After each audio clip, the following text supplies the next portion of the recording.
Queremos encontrar la ecuación de la línea tangente a la curva 4x la cantidad x cuadrada más, y cuadrada al 2 do igual 50x la cantidad x cuadrada, y cuadrada en el punto 3,1.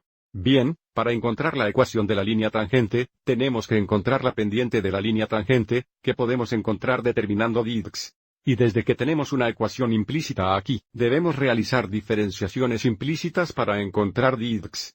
Así que el primer paso es diferenciar ambos lados de la ecuación con respecto a x para tener el derivado de 4x la cantidad x cuadrado más, y cuadrado al 2 do con respecto a por db es igual a el derivado de 50x la cantidad x cuadrado, y cuadrado. De nuevo con respecto a x ahora, diferenciamos como normalmente, pero si el término contiene y, tendremos un factor adicional de dx. Porque debemos aplicar la regla de cadena. Mirando al lado izquierdo, avise cómo esto es una función compuesta. Así que tenemos que aplicar la regla de cadena, donde la función interna sería x cuadrada más y cuadrada. Entonces, si es útil, podemos dejar que la función interna sea igual a u, y por lo tanto, podemos aplicar la regla de poder general dada aquí con la regla de la cadena, pensando en esto como 4u al 2 do. Así que nos multiplicaremos por 2. Que nos daría 8x u a la primera donde u es x cuadrado más y cuadrado x suprime. ¿Cuál es el derivado de la función interna? Así tenemos derivado de x cuadrado más, y cuadrado con respecto a x encontraremos este derivado en el próximo paso. Y ahora a la derecha tenemos 50x el derivado de x cuadrado con respecto a x que solo sería 2x, el derivado de y cuadrado. Que sería 2 y x dx. Otra vez tenemos un factor de dx, porque este término contiene a y, no x. Ahora encontraremos el derivado aquí. Tenemos 8x la cantidad de x cuadrado más y cuadrado. Podemos bajar el poder de 1 aquí y x el derivado de x cuadrado. Con respecto a x sería 2x más el derivado de y cuadrado con respecto a x sería 2x dx. De nuevo tenemos un factor de dx, porque este es un término. No es un x término. Vamos adelante y distribuya aquí a la derecha. Tenemos 100x, 100 y dx. Recuerde, nuestro objetivo definitivo es tener todos los términos dx en un lado, para que podamos factorar dx y resolver dx. Mirando al lado izquierdo, vamos adelante y aclaremos a estos padres. Tenemos 4 productos aquí, 1, 2, 3 y 4. Tenemos 8x cuadrados x 2x igual 2x al 3. Más el siguiente producto sería 2x cuadrado y dx.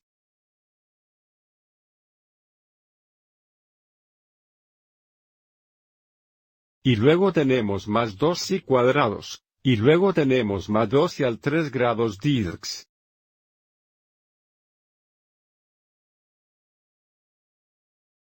En el lado derecho todavía tenemos 100x, 100 y dx. Ahora vamos adelante y distribuimos 8. Now we'll go and distribute 8.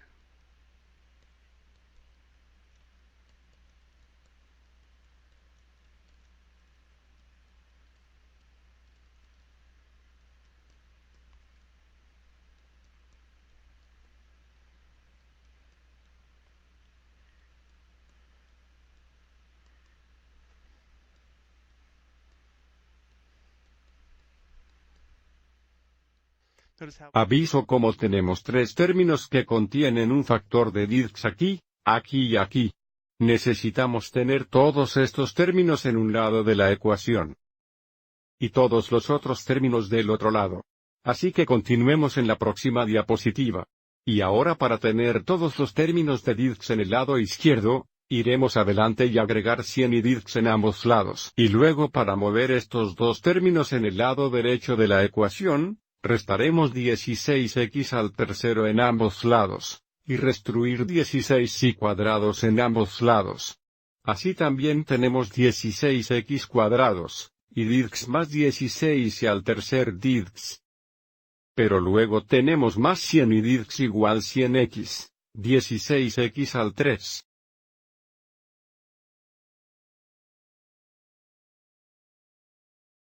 y luego, 16y cuadrado. Ahora que todos los términos de Dirks están a la izquierda, podemos ir adelante y factorar a Dirks de cada término. Así teníamos Dirks x la cantidad 16x cuadrados, y más 16 y al tercer más 100y. Y el lado derecho sigue mismo. Y ahora para resolver Dirks, dividiremos ambos lados por esta cantidad aquí.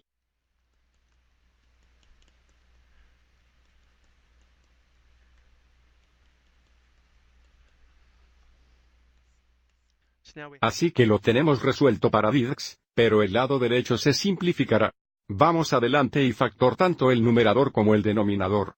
El factor común más grande del numerador sería 4x. Factoraremos 4x. También ponemos los términos en orden descendente. Esto sería 4x al 2 do. Esto sería 4y al 2 do. Y luego tenemos más 25. El mayor factor común del denominador es 4y. Así que factoraremos 4y. Que nos dejaría con 4x al 2 do más 4y cuadrado más 25.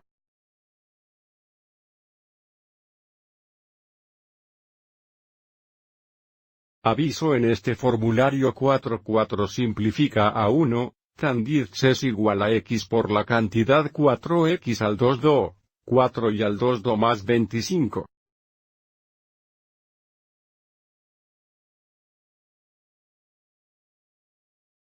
Supongo que podríamos haber factorizado x, pero eso está bien. Nuestro denominador es x la cantidad 4x al 2 do más 4 y al 2 do más 25. Recuerda, nuestro objetivo definitivo aquí era encontrar la pendiente de la línea tangente en el punto dado. Así que ahora evaluaremos este derivado en el punto 3,1. Así que sustituiremos 3 por x y 1 por y. Esto sale a menos 45 dividido por 65, que se simplifica a menos 913. Ahora que sabemos la pendiente de la línea tangente, y también sabemos que la línea pasa a través del punto 3,1, podemos encontrar la ecuación de la línea tangente. Vamos a seguir adelante y utilizar la forma de pendiente de punto de una línea, que es la forma y1 igual a mx la cantidad x, x sub 1, donde m es la pendiente y x sub 1, y sub 1 es Siemens el punto en la línea. Así que es x sub 1, y esto es y sub 1. Así que tendríamos y1 igual menos 913x la cantidad x, 3. Vamos adelante y resuelve esto para y. Así que ahora llevamos a los padres distribuyendo aquí. Tenemos y1 igual menos 913x, y luego tenemos más 2713. Y ahora agregaremos 1 a ambos lados para resolver por y. Tenemos y igual menos 913x más 2713. Y estamos agregando 1 a ambos lados, pero un ex a Siemens igual al 1313. Finalmente tenemos la ecuación de nuestra línea tangente. Tenemos y igual menos 913x más 4013. Echemos un vistazo al gráfico de esto. Aquí está el punto de tangencia, el punto 3,1, y aquí está la ecuación de la línea tangente que acabamos encontrado. Espero que hayas encontrado esto útil.